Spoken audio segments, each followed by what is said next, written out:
Hello, Peri. Kia ora. Thank you for this opportunity to hear some of your experiences and what you and the Council are looking to achieve for the Upper Hutt community. To begin with, Peri, can you tell me what are your first impressions of being Mayor after 6 months and how you have found the lifestyle shift? Good question. I love it. I have found it, it's quite a chaotic job. There's lots of change at central government level, which has put a lot of pressure on us to respond. So in that regard, it has been quite busy, but it is an absolutely wonderful job. I get to meet so many incredible community and community members doing amazing things. So that part of the job is really incredible. Now, for what may be the most pressing and far-reaching decision for the Council to make in many years, Minister Chris Bishop has announced that councils have 3 months to submit proposals for council reforms. What reforms will be in Upper Hutt's proposal, and most importantly, what is the council's view on amalgamation? That's a good question. We haven't made any decisions on anything in relation to at a council level and also at a mayoral forum level. So the mayoral forum is all the mayors from around the region. We are participating in the discussions around what an alternative form of local government could look like in our region.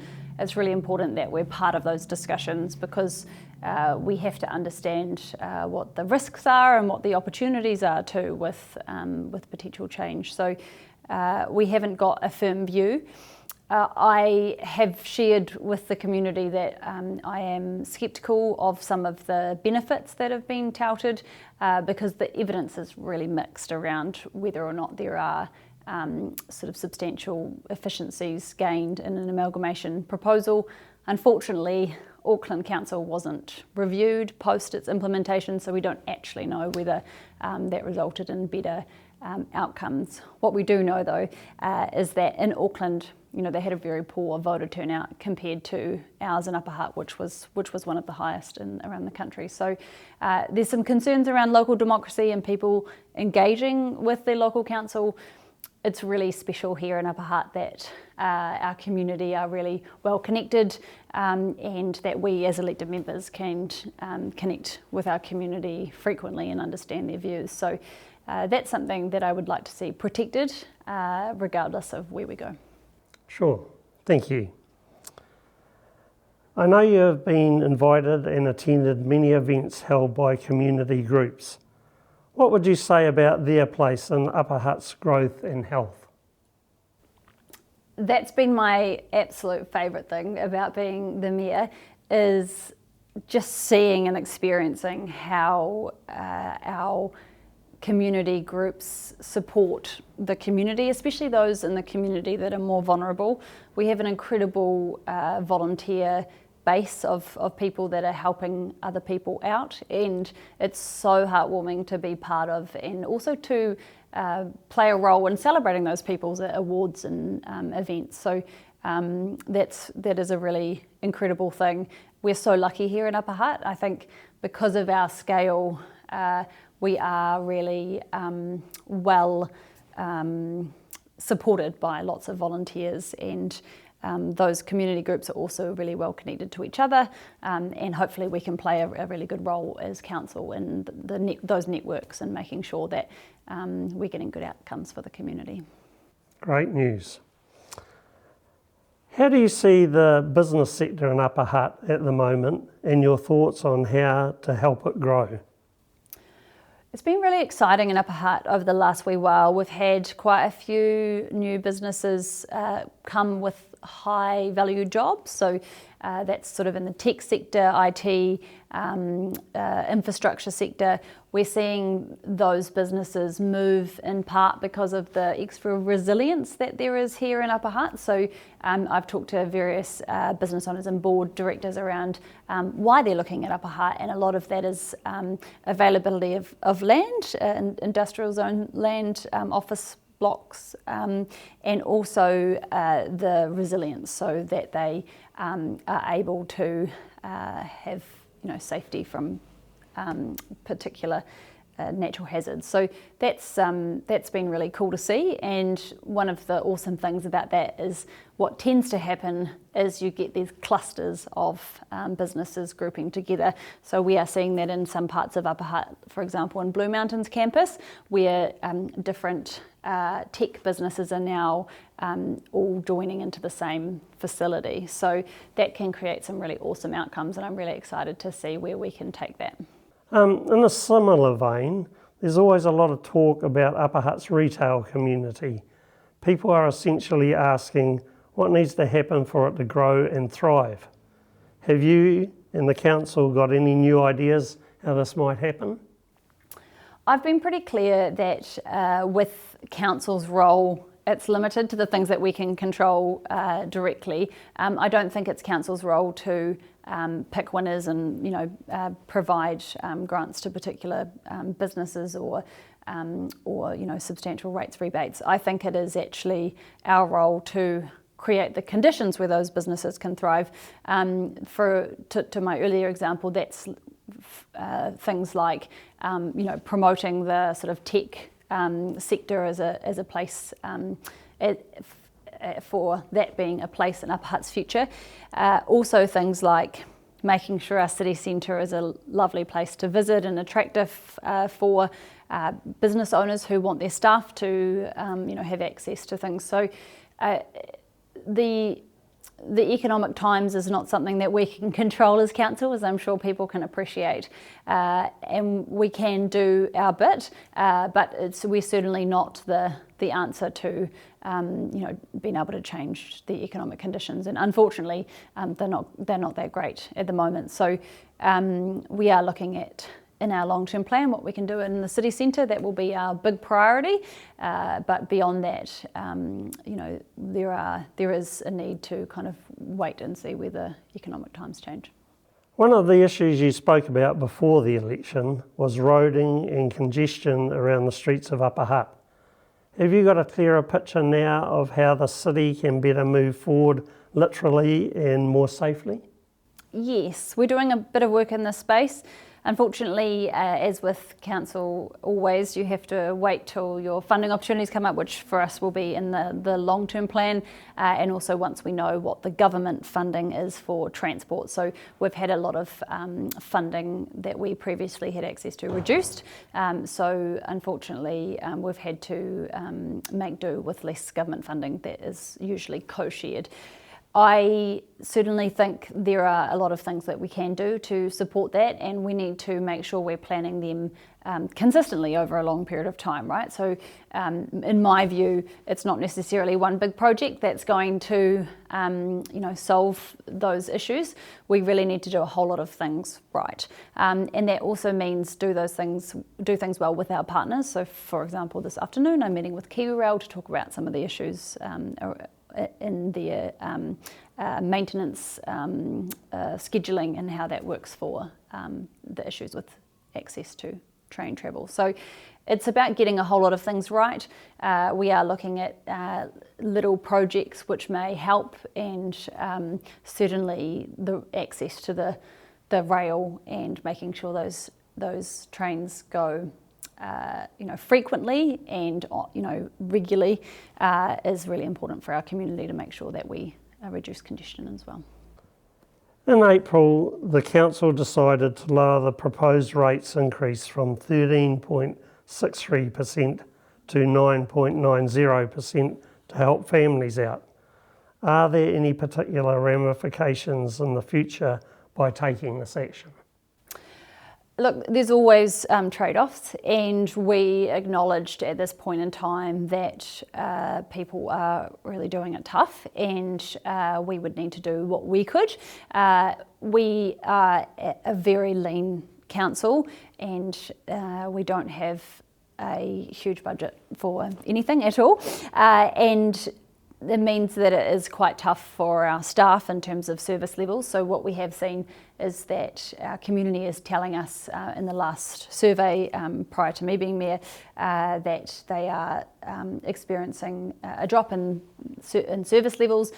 We want to make sure we maintain that, but it's really difficult without additional funding. So there's always trade-offs. Obviously, if we were to be able to increase rates at a higher rate, then we may be able to expect more and better services. To your point about transport, quicker movement in the transport space. So certainly every decision has costs and benefits, but we acknowledged that the timing was better to wait for the long-term plan to understand those longer-term issues and track them over a longer period of time rather than try to rush projects now. You mentioned before the election, and in the last 5 years, Upper Hutt received $0 in 3 of those years from developers. Have you and your council made or are making changes to rectify this situation? To be clear, that was about development contributions, not contributions in other mechanisms like through roading contributions. But we are certainly focused on making sure that developers pay their fair share. That's a direction we've given the council for the long-term plan. The way that it works with development contributions is we have to make sure that we have projects planned, and so that we can then take a portion of those costs that are related to growth and then apportion those to development. And we have to make sure it's done fairly, and I would like us to be more consistent with our regional partners on that.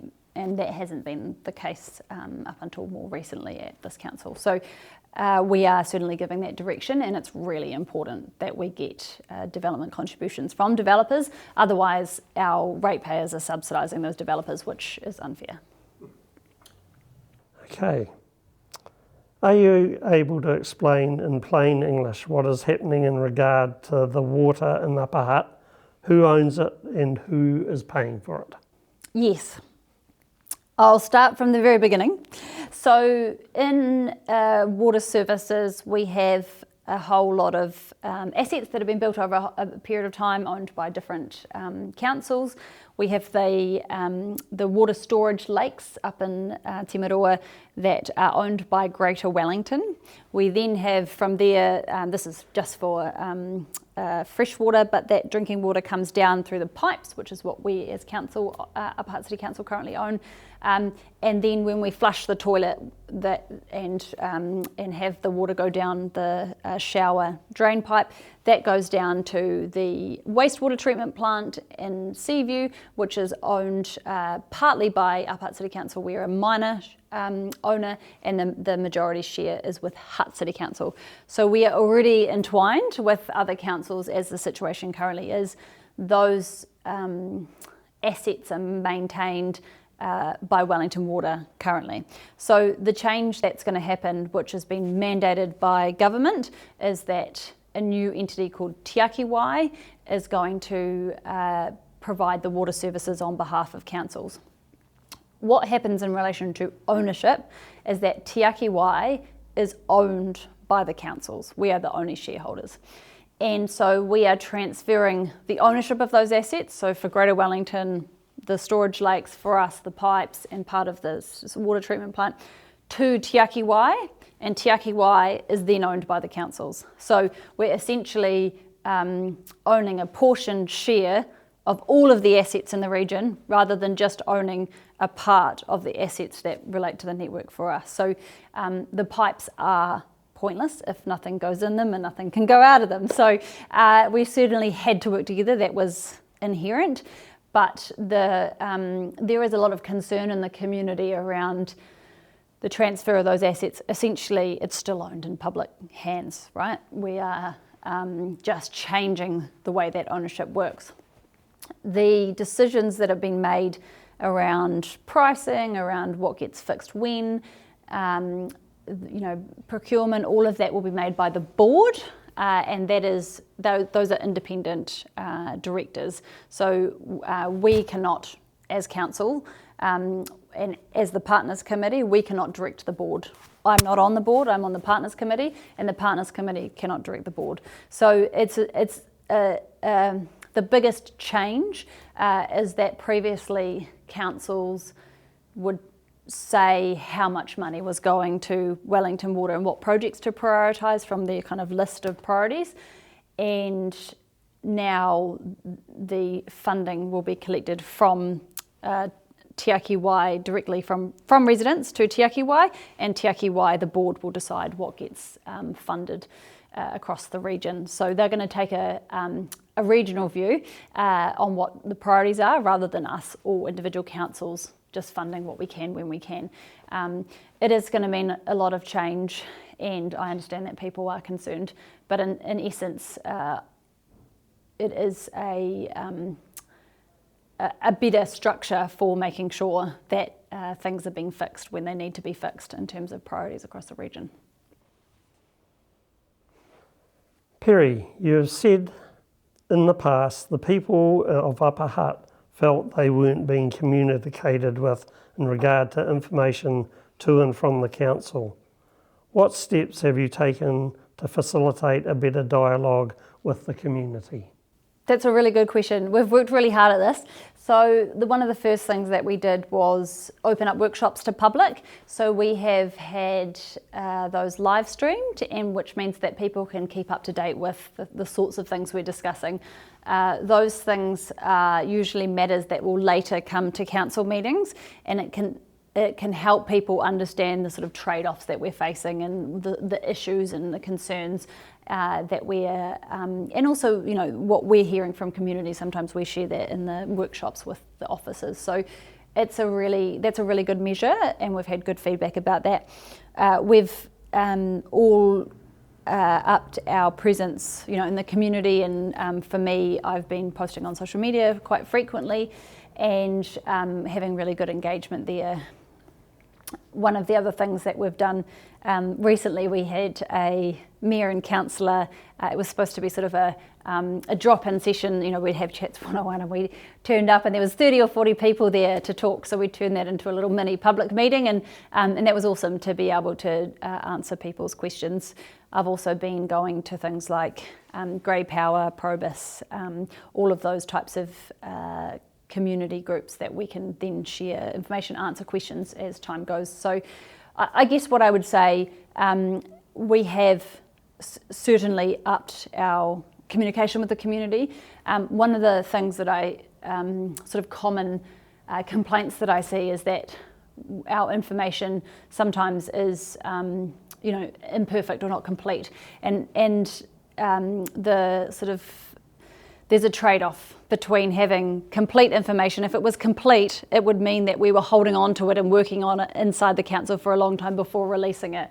And we think it's more transparent to just give what we have at the time. So we need an acceptance, I think, from the community that at any one time, you know, these processes are incredibly complicated, and we endeavour to just release what we can when we have it. That means it's not always going to be complete information, in particular in relation to Te Aki Wai. There have been a lot of unknowns through the process. So that is inherent in a complicated process. And so I'm happy, of course, to you know, front those and answer those questions. Sometimes we just don't have the answer yet, and that is that's, you know, that's a factor of you know, making complex decisions. So certainly we're getting lots of questions, and yeah, really happy to engage with the community. Great. Okay, just to finish up, Peri, could you give us a couple of examples of dealings you have had with the residents that fills you with optimism for Upper Hutt's future? Oh, lots of examples. Recently, we held our youth awards, and that was just incredible. We had so many young people doing amazing things and giving up their time to help people. We had a young guy who was volunteering for the Citizens Advice Bureau as a young person and giving advice to the community. We had amazing sports people. We had people who were supporting the revitalisation of Te Reo and Māori Games Kia Rahi. It was really cool to see, and people doing things in the environment space, just really heartwarming, because they are our future. Those young people are our future.